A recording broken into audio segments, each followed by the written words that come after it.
Excellence Madame la Présidente, Monsieur le Ministre, Commissaire du gouvernement, chers collègues députés, le texte de loi que nous examinons ce matin porte sur la charte du Conseil de l'Entente signée à Cotonou le 5 décembre 2011. Pour la petite histoire, je certifie que les bons élèves de la vieille école vous réciteront aujourd'hui encore leurs leçons sur le Conseil de l'Entente sans trébucher sur un seul mot.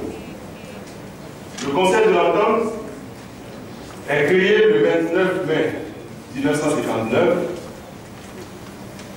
et a pour siège à Abidjan, en République de Côte d'Ivoire. Les 5 pays du Conseil de l'Entente sont le Bénin, le Burkina Faso, la Côte d'Ivoire, le Niger et le Togo. La leçon va préciser les noms des pères fondateurs, à savoir le feu président Félix Houphouët-Boigny de la Côte d'Ivoire, Hubert Maga du Dahomey, actuel Bénin, Amani Diori du Niger et Maurice Yamogo de la Haute-Volta, actuel Burkina Faso. Cette leçon, tous les élèves de la classe CM2 des États membres l'avaient si bien assimilée. C'est dire à quel point la vision des dirigeants de l'époque était de sceller l'intégration des peuples dans l'esprit de la pépinière de l'Afrique de demain que constituaient les jeunes économies. Les objectifs visés, tels que énoncés à la création du Conseil de l'Entente, étaient d'offrir un cadre de concertation politique aux chefs d'État des pays membres et de mettre en œuvre, dans un esprit d'entente et de solidarité, des projets en vue de promouvoir le développement des pays concernés. Malheureusement, cette organisation est tombée en léthargie depuis les années 90 et pour cause. Les chefs d'État membres, soucieux de faire face aux défis et aux multiples enjeux de développement, à la mondialisation ainsi qu'à la conjoncture économique difficile actuelle, ont décidé de procéder à sa refondation en vue de sa relance sur des nouvelles œuvres plus saines et plus durables. Aujourd'hui, au regard des conclusions, tout semble dire que le Conseil de l'Entente a réellement amorcé une nouvelle ère de sa renaissance annoncée. D'où la nécessité d'autoriser la ratification de la présente charte. Excellence Madame la Présidente, mes chers collègues députés, avant de laisser la parole au rapporteur pour vous donner lecture de ce rapport, je voudrais, avec votre permission, remercier le Conseil du gouvernement et ses techniciens qui ont tout mis en œuvre pour faciliter les travaux en commission. Je vous remercie, Madame la Présidente. Je vous remercie, Monsieur le Président. Monsieur le rapporteur, vous avez la parole. Merci, Madame la Présidente.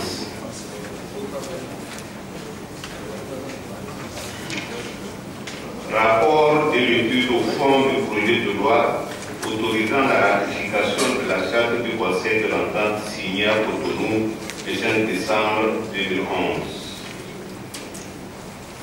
La Commission des relations extérieures et de la coopération a été saisie pour étude au fond du projet de loi autorisant la ratification de la charte du Conseil de l'Entente signée à Cotonou le 5 décembre 2011. La Commission est composée de Messieurs Kissi Kofi-Jean, président, Kwasigan Koudio Mauriklini, vice-président, Nassou Aloyou Katou, premier rapporteur, Akou Aliyou Mabel, deuxième rapporteur, voici Kédessa Dadiat, membre, Drakosi Sylvia Menou, membre, Lawson Lativi Calvin George, membre, Madame Diogo Nassara et Touzouro Bangana, membre, 8 octobre 2014 dans la salle 208 du Palais des Congrès, siège de l'Assemblée nationale, sous la direction de son président, M. Kissi Kofi Jean, pour examiner le projet de loi et écouter le commissaire du gouvernement. Les députés membres de la commission dont les noms suivent ont participé aux travaux. Kissi, Kosigan, Afo Alejou, Kouassi, Dobo, Drakossi et Lonso. A participé aux travaux en qualité de représentante du commissaire du gouvernement, Mme Télou et Sohana Guénivière, directeur du cabinet du ministre des Affaires étrangères et de la coopération. Elle était accompagnée au titre du ministère des Affaires étrangères et de la coopération de M. Amilete Baoumandol, directeur de l'intégration africaine. Salifou Afou Ousmane, directeur des affaires juridiques et du contentieux. Kadoukali Yobou Deman, chef de division des affaires juridiques et du contentieux. Madame Ardina Patazouet, chef de division de l'intégration sous-régionale, ont également assisté aux travaux M.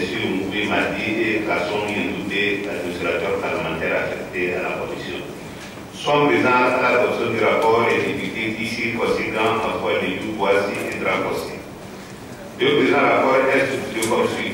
1. Analyse du projet de loi et la clé de la charte. A. Le projet de loi. B.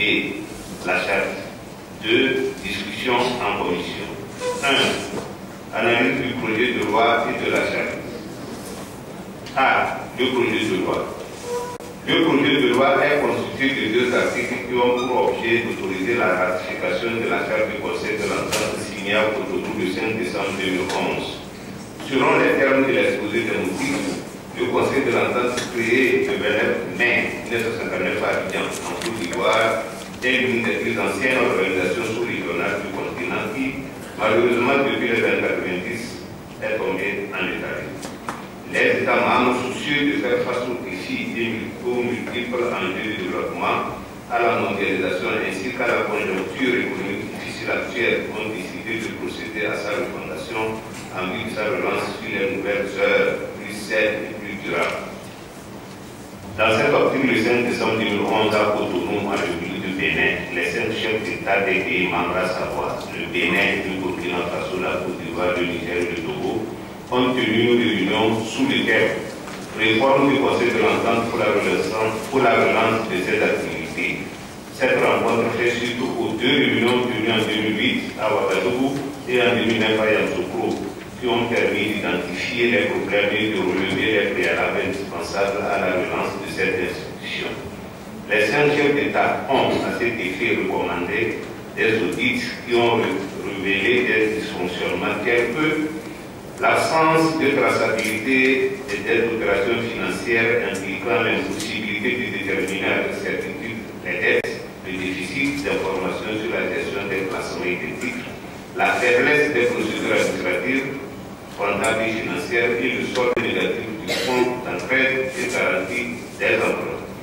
L'inadaptation du cadre juridique actuel au cumul des fonctions du secrétaire général du Conseil de l'Entente et du secrétaire administratif et du comptable et du fonds d'entraide et de garantie des emprunts, le manque d'outils de gestion et la faible capacité managériale des acteurs chargés de la mise en œuvre des projets et programmes. Les dysfonctionnements ont eu des conséquences importantes sur l'institution, notamment l'arrêt des programmes de coopération et de développement, la perte de crédibilité auprès des États et des partenaires régionaux et internationaux, la perte d'une partie de son patrimoine et des ressources financières, l'accumulation des arriérés de cotisation de plus de 8 milliards de francs CFA, toutes choses qui ont un impact négatif sur le fonctionnement optimal du fonds d'entraide et de garantie des emprunts. Dans le cadre de cette relance, certaines conditions ont été alors déterminées, notamment la définition des nouvelles missions et des nouveaux objectifs dans le contexte régional, la réorganisation des organes et institutions d'exécution pour atteindre les nouveaux objectifs, une plus grande participation de tous les États, la mise en place des mécanismes de financement direct, l'appurement des comptes, le paiement des arriérés de cotisation et la sécurisation des actifs restants du Conseil. La prise en compte de ces conditions à la réunion de la conférence des chefs d'État de Cotonou a permis l'adoption d'une charte organisant cette institution sous-régionale en la dotant de tous les instruments nécessaires à son bon fonctionnement. Cette charte a pour objectif d'amender le compromis constitutif du 29 1959 portant création du Conseil de l'Entente. En ratifiant la charte du Conseil de l'Entente, le Togo s'acquitte d'une obligation institutionnelle qui incombe à tous les États membres. Notre pays pourra ainsi apporter activement sa pierre dans le chantier de l'intégration sous-régionale, passage indispensable pour assurer durablement le développement économique de chacun de nos États. B. La charte. La charte africaine du Conseil de l'Entente comporte un préambule et un dispositif. 1. Le préambule. Selon les termes du préambule, les chefs d'État des pays membres du Conseil de l'Entente se référant à l'acte constitutif portant création du Conseil de l'Entente signé à Abidjan le 29 mai 1959 ont trouvé nécessaire d'insuffler une dynamique nouvelle au Conseil de l'Entente dans le concept d'organisation de coopération et d'intégration de la sous-région ouest africaine et de rapprocher davantage les peuples et les États dont ils ont la charge.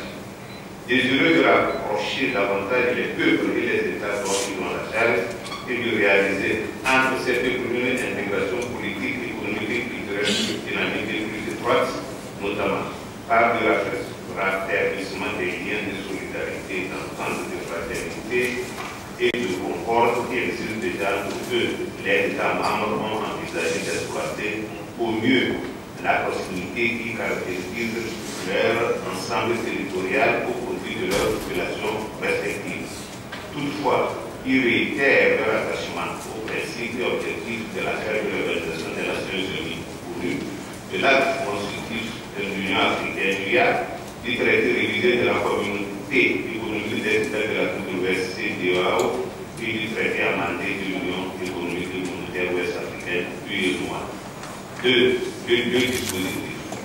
La charte du Conseil de l'Entente comporte 5 titres subdivisés en 14 chapitres regroupant 38 articles. Le titre 1 relatif aux dispositions générales comprend 4 chapitres. Le chapitre premier, comportant un seul article, l'article premier est consacré à la définition des termes utilisés dans la charte. Le chapitre 2 porte sur les objectifs, les principes et les missions du Conseil de l'Entente qui regroupe les articles 2, 3 et 4. Le chapitre 3, avec un seul article, l'article 5, sur les terres aux membres et aux modalités pour devenir membre du Conseil de l'Entente. Le chapitre 4 prévoit les membres observateurs, article 6. Le titre 2 porte sur les organes et les institutions spécialisées du Conseil. Il comporte 2 chapitres.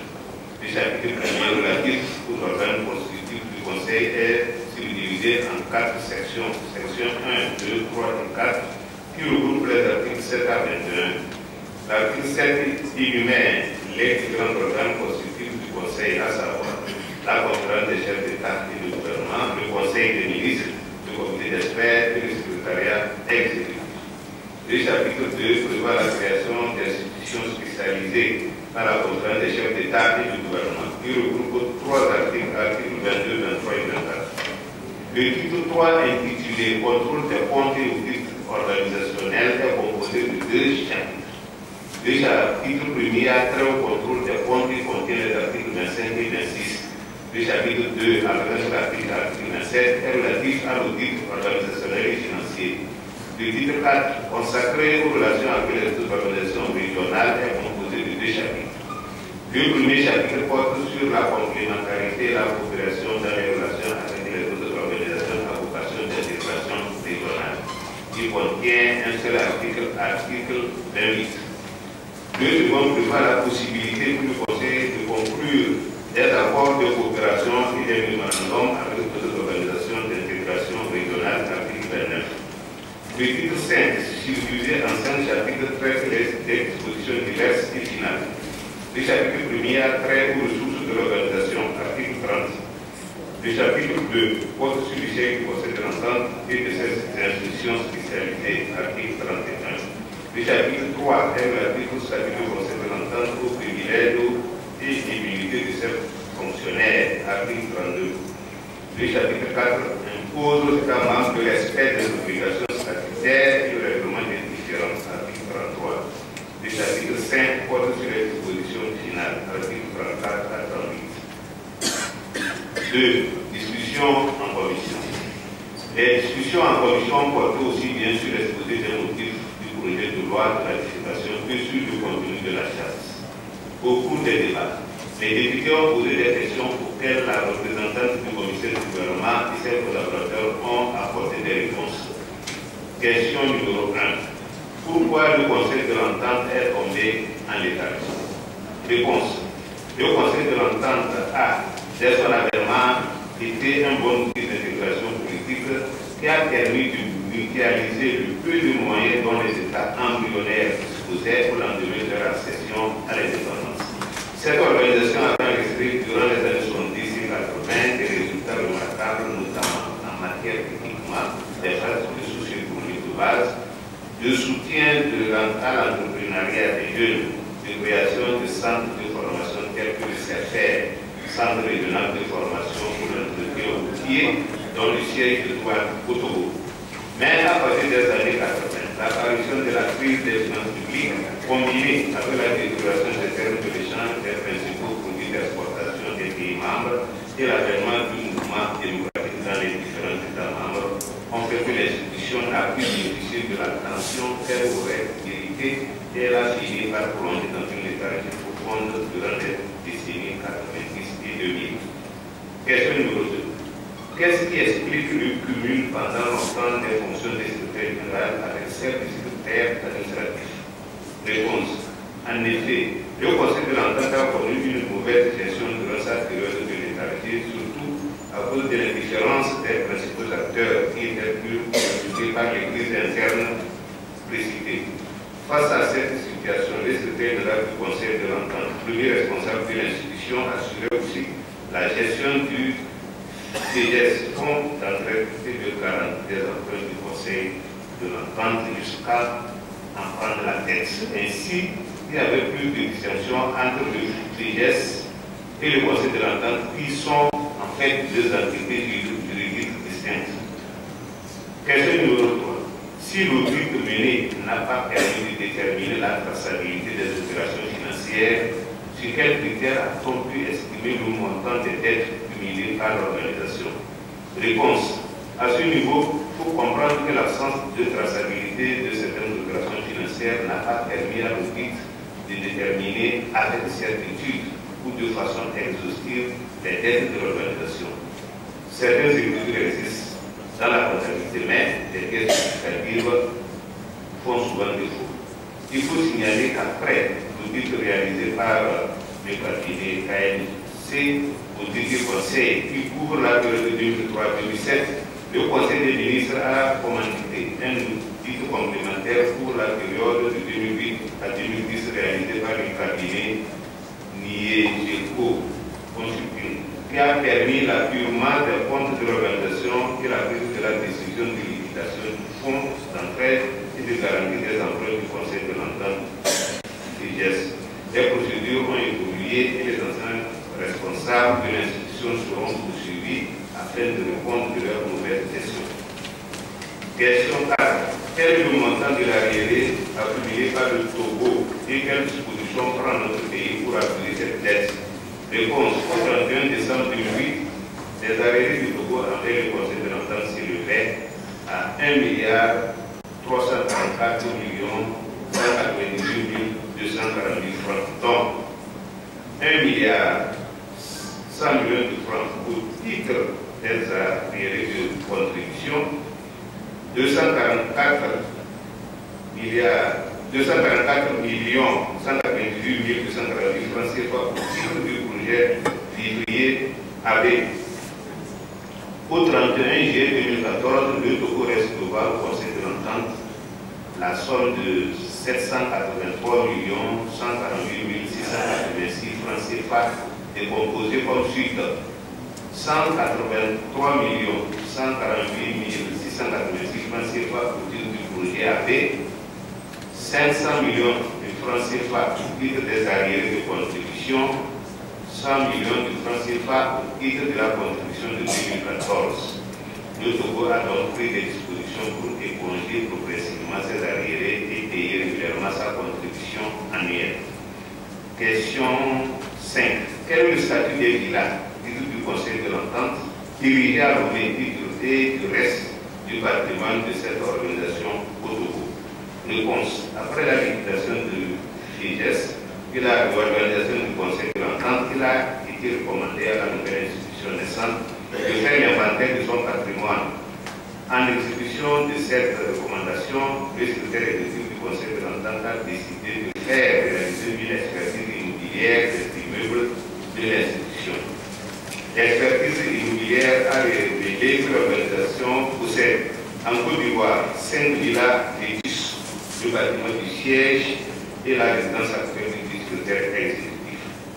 À Ouagadougou, un bâtiment principal à 2 niveaux et 5 villas en bon état, louées par la commission du Limois.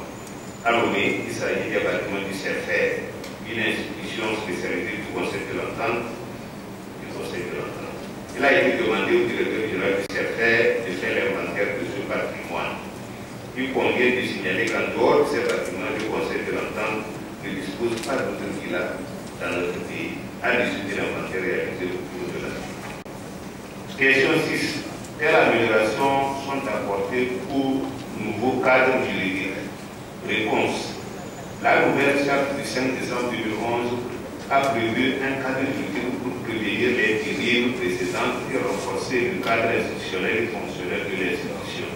Il s'agit notamment de l'article 7 qui affirme les organes du Conseil de l'Entente sont la conférence des chefs d'État du gouvernement, le Conseil des ministres, le comité des experts et le secrétariat exécutif.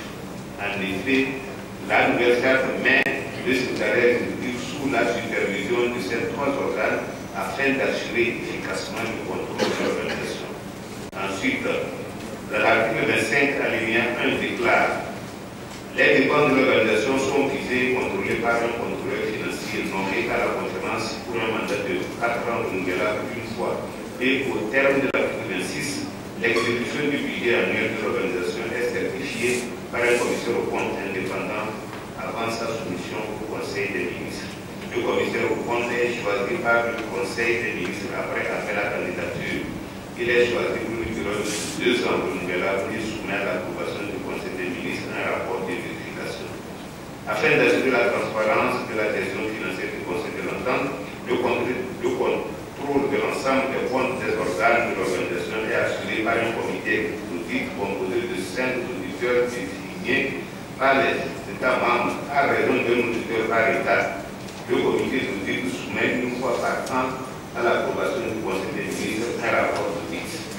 En outre, le Conseil des ministres a adopté le 5 septembre 2012 le règlement financier relatif aux règles de gestion des ressources de l'institution.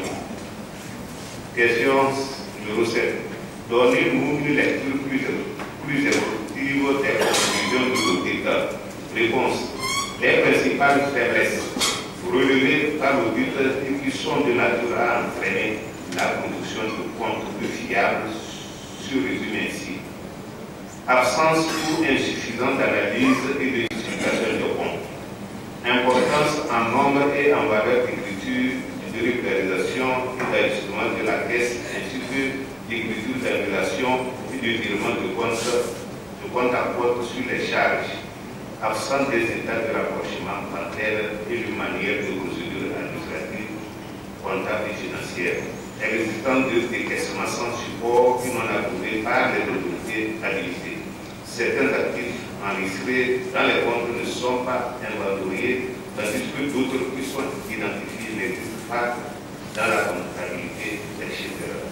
La mise en œuvre des recommandations de l'audit a permis de doter l'organisation d'un règlement financier, d'un manuel de procédure administrative, comptable et financière et d'un manuel de nomenclature comptable et budgétaire. Question 8. Est-il vraiment nécessaire, à l'heure actuelle, de relancer les activités du Conseil de l'Entente, alors que des organisations régionales plus fédératrices et opérationnelles telles que la CEDEAO et l'UMOA embrassent presque les mêmes objectifs que cette dernière? Réponse. Malgré la création d'organisations régionales de plus large envergure comme la CEDEAO ou l'UMOA, les grands défis ayant motivé la création du Conseil de l'Entente demeurent et certains sont même de plus en plus pressants. En effet, au regard des conditions de vie actuelles des populations de l'espace en France, il est évident que les créneaux sur lesquels l'institution avait bâti sa réputation demeurent inoccupés, même par la CEDEAO et l'UMOA, surtout dans le domaine de la consolidation de la paix et de la sécurité et la réalisation de projets sociaux communautaires. La rémunération du Conseil de l'Entente s'explique par le souci des chefs d'État des pays membres de se retrouver dans un cadre plus restreint afin de conjuguer solidairement leurs efforts pour répondre aux aspirations les plus profondes de leurs populations respectives. Par ailleurs, les objectifs du Conseil de l'Entente sont conformes aux priorités de notre gouvernement, surtout en ce qui concerne la réalisation des ouvrages communautaires tels que la construction d'une infrastructure scolaire de la Trinée en forage à Guido dans la préfecture de la Cour, dans le cadre du tirage tranche commune en 2014 au Togo en juin 2014 à Palimé et au projet d'électrification rurale de 3 villages du Togo en cours de réalisation. De plus, la conférence lors de sa session du 17 décembre 2012 a décidé de faire du CERFER un centre d'excellence qui aura en charge la formation des jeunes dans les métiers du chemin de fer en vue de l'entretien de la boucle ferroviaire en construction et dans d'autres domaines concernant la construction et l'entretien des infrastructures. Question 9. La multiplicité des organes fonctionnels et opérationnels de cette organisation n'entraînerait-elle pas une douleur et un coût trop élevé de sa gestion? Réponse. La charte prévoit en son article 7 que les organes du Conseil de l'Entente sont la conférence des chefs d'État et de gouvernement, le Conseil des ministres, le comité des experts, le secrétariat intégré. Ces 4 organes bien hiérarchisés et aux missions distinctes ont pour principale mission d'assurer une gestion saine et transparente de l'institution en vue de l'atteinte de ses objectifs. Question 10. Quel intérêt la Cour d'Ivoire a en apportant plus de la moitié des ressources de fonctionnement au Conseil? Réponse.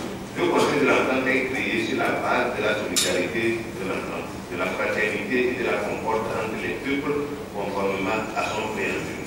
C'est fort de ces principes que la Côte d'Ivoire, première puissance économique de la zone, contribue plus que les autres États membres. Question 11. Quelles sont les nouvelles missions et objectifs du Conseil de l'Entente? Réponse. Dans le souci d'éviter les duplications des actions avec l'UMOA et la CEDEAO, la conférence des chefs d'État et du gouvernement lors de sa réunion du 17 décembre 2012 à Niamey, en République du Niger, a eu à réorienter la vision du Conseil de l'Entente qui consiste désormais à œuvrer pour le renforcement de la coopération politique et culturelle, la paix, la sécurité, le développement à la base, les projets intégrateurs, notamment dans le domaine des infrastructures. Question 12. Quels sont les programmes de coopération et de développement prévus dans le cadre de la gouvernance du Conseil de l'Entente? Réponse. Le Conseil de l'Entente a signé un accord cadre de partenariat avec l'Organisation internationale de la francophonie OIF le 17 décembre 2012 à Niamey, en République du Niger. L'institution projette de concrétiser des partenariats avec certaines organisations. Les démarches sont en cours. Conclusion. Le premier objectif assigné au Conseil de l'Entente à sa création était d'offrir un cadre de concertation entre les chefs d'État des pays membres, mais aussi de créer un esprit d'entente et de solidarité entre les citoyens de cet espace. Mais force est de constater que le Conseil a sombré dans l'oubli pour des raisons de mauvaise organisation et de dysfonctionnement dus en partie à l'évolution démocratique dans nos pays. C'est ce défi que tentent de relever les chefs d'État des pays membres à travers cette nouvelle charte. Les motifs à l'appui du projet de loi de ratification évoqué par le commissaire du gouvernement lors de la séance consacrée à son audition en commission n'ont pas totalement satisfait les députés. En effet, les réponses données aux questions 2, 8 et 12 n'ont pas suffisamment convaincu la commission. Cependant, elle recommande à la plénière d'autoriser la ratification de la charte du Conseil de l'Entente signée à Cotonou le 5 décembre 2011 sous réserve des éléments nouveaux qu'apporterait le commissaire du gouvernement à ces questions. Le présent rapport est adopté le 15 octobre 2014 à la Commission. Merci, Madame la Présidente. Merci, Monsieur le Président.